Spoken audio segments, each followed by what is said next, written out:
Hey guys, what's up? I'm back at you with another market update. We are here. We have the best tools in the business to look at what's going on in the housing market, and we're bringing them to you at the beginning of every month. My name's Brett.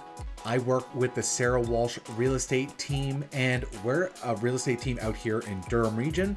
And what we're going to go through today is some of the stats from Durham region, see what the market's doing, and add some extra context on the end of that for you so you can stay informed. If you're interested in the Durham region real estate market and seeing these market updates, what I want you to do, hit the subscribe button. If you're on Instagram, hit the follow button, and you're going to get access to these market update videos every single month. I never know where to place my floating head here. So put in the comments where it's probably best, because I don't want to cover anything up here. I don't want to cover anything down here. So I'm going to put it right here for now. Hopefully that works out. So the first chart we're looking at is historical price trend, and this is from the beginning of 2022 until now. And as we see, there's a decline in prices from the 1.2 million range down to a low in December of 74,000, and we are ticking up a little tiny bit through this month of January. We're going to go into this chart here. See, I'm in the way. I'm going to move myself over. All right, so this is year over year percentage change in sales price. And this is the one you're going to be seeing on the news that is going to be used to push the doom and gloom. And then also there's another chart you're going to see, sales volume, which also looks like this, where sales volume is down. So that's the amount of sales happening. But year over year pricing, if we're looking at January for the Durham region, we're down 24% overall, and that's indicative of a crash. Some people think it's going to crash further. I'm going to talk about that at the end. So you may be thinking at this point, oh my God, I am poor. This is not true. If you own a house, you're not poor. So it's called the wealth effect, right? When we were back at these times here in January of 2022, everyone's house prices were going up. Everything was shooting up. So the wealth effect, it's like you feel rich, right? But then if we look at the inverse, the price of your asset is falling, you feel poor. This is not true. What I'm trying to illustrate to you with this table here is that about this wealth effect, you feeling poor, if you owned your house for longer than 3 years, like say you bought it pre-pandemic, you are doing extremely well in terms of equity in your home. So if you're looking at Ajax to Whitby, the average here for all of Durham is a 38% price increase from these 2 points in time. And what you can see over here, so we're going to look at sales volume and then the comparable sales volume. So this is the volume happening for January 2023 and the comparable volume that was happening in January 2020. And as you can see by these numbers here, the volume is down across the board. I'm going to get into why this matters in my final piece. We're going to look at this chart. For those of you who are looking to get into the market, when there's a period of chop, it's usually like an uncertain time and a lot of people don't know what to do. So I'd like to put it in perspective a little bit. And, you know, those certain people who neglected to buy at this point missed out on a huge opportunity to gain a lot of equity in their home just due to appreciation.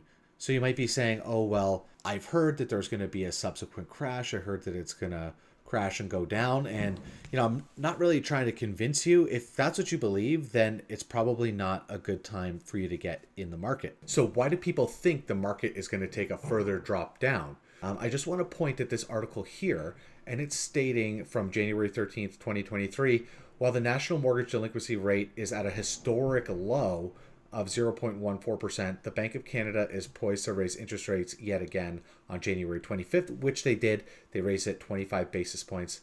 Even with this crazy, unprecedented, never seen before run up in interest rates, the delinquency rate for mortgages is 0.14% in all of Canada. In summary, I don't believe we're going to see that subsequent crash because I don't think the level of forced sellers is going to be a huge deal. You're going to see some power of sale activity pick up with those people who are really in trouble, but with that less than 1% number, Canadians will really do whatever they can to keep their houses.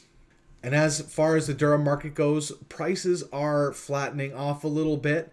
And if you have a great product, really anecdotally, what we're seeing is that those types of homes that are well updated, well appointed, are selling in multiple bids. So that's just an anecdotal observation that we've seen over the last little while. If you have a great product or you want to make your product better, you can take advantage of our home improvement loan to get your home listed faster if you want to take advantage of this market. All you have to do is go down below. You can book a discovery call, or if you're on Instagram, go to the link in my bio and you can book a discovery call there. I have a presentation coming up for upsizers on what it's looking like to purchase in this market. So like I said, if you got a good product, we're gonna get that home sold. If you wanna purchase a bigger house, or if you wanna purchase your dream house, you're taking on a lower debt load right now, but you may have the same monthly payments, but it's cyclical. So when the interest rates come down, you're going to be in a position where you're going to be able to springboard and you're going to get that appreciation when prices come back. So that brings me back to something I want to show you, and it all lends to the wealth effect and the psychology of buying and selling in this market. Check this out. I wanted to show you this chart because it kind of lends to how people may be thinking in this market. So if you take the start of this main stages in a bubble from here and follow it all the way up to here, which I would say is February 2022 in the height of the market, then we got the interest rate increases, which has brought the market down to where we are here. There are some people who think we're going to go up a little bit and go sideways for quite a long time. And there are people who think we're going to drop down to the prices we saw pre-pandemic once all the excess liquidity in the system is all cleared out. And you might be thinking, okay, Brett, market cycles, wealth effect, liquidity, charts, graphs, stats, numbers, data points, percentages. What does it mean for me? What I hope it means is that you can now view realtors in a more professional sense.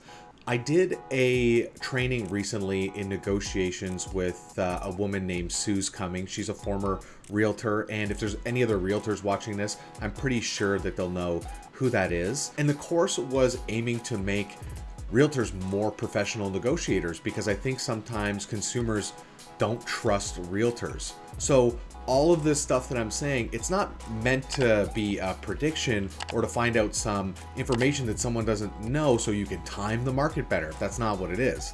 Really, you're going to move when it's convenient for you, when it's the right time for you. And this is not meant to convince you at all, but it's just meant to give you the information that you need to make the best decisions possible. I think that's the most perfect place I can end this video off. And also I can hear the pitter patter of little feet upstairs. Maybe you can too. That's my son running around because it's pretty early in the morning right now. So if you ever want to get a hold of us, you can go down in the description. There's a discovery call link down below, or you can hit up our link tree on Instagram in either Sarah's profile or my profile. And hopefully this information is interesting to you. And if it is, please like and subscribe, and we'll see you on the next video.